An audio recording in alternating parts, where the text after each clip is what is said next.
It's true. I do not like a 60-40 allocation for retirement. Why? Well, check out this comment below. OMG, a CFP that understands why I don't like the 60-40 allocation. Your calculator example is brilliant. Goes on to tell me a little bit more about his portfolio. Let me tell you in 30 seconds why I don't like a 60-40 portfolio. A 60-40 portfolio, 60% equities, 40% bonds, that's just cookie cutter. It does not mean that you should have that. So if you see an online article that says that's the perfect portfolio to retire, it doesn't work that way. That's just a headline that sells. And I can prove it to you. Let's pretend that you have a pension that covers, let's just say, all your needs in retirement. Now, I know most of you won't, but just hear me out. If you have a pension that, for example, brings in $10,000 a month, which would be insane, and you want to spend $10,000 a month in retirement, you could theoretically have 100% in stocks because you don't need income from your portfolio. It's coming from your pension. Now, let's take this further. Let's assume that you want to spend $5,000 a month in retirement and you have no pension. Well, that means that you need $60,000 a year adjusted for inflation after taxes. And assume that you have $1 million, just to keep it simple. 60,000 a year times 4 years, that's 240,000. Let's call it 250 to just keep it extra simple. So that means 5 years worth of income in retirement. Once again, 50,000 a year. Excuse me, 60,000 a year. I promise I'm a CFP.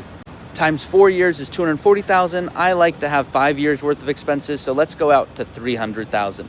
So that means I want 300,000 in something safe, something that we can pull from if we need to. What does that tell me? That tells me 70% of your portfolio should be in equities and 30% should be in fixed income or cash, something that you can pull from. Now that example is assuming 5 years worth of expenses and you want to spend 60,000 a year. Maybe you want to spend less, maybe you want to spend more, but that's the exact framework that you should follow. Pretend that you have $1 million and you want to spend 100,000 a year and you want 5 years worth of expenses.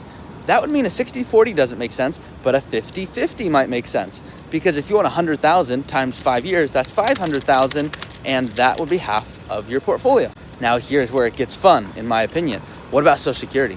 What about rental income? What about a pension? What about inheritance? If we add those things back in, you probably don't need as much in fixed income because you have income coming from somewhere else. Please, guys, I'm begging you, do not have a cookie cutter portfolio. You will look back going, why didn't I have millions more? Because you're missing out on compound interest by being what I should say extra conservative, or what maybe I should say unnecessarily conservative. Now, I'm a conservative planner. Why? I don't want you to run out of money, but I also don't want you to look back with regret going, wow, I could have done like a whole lot better, retired earlier, spent more money, and enjoyed my life to the fullest.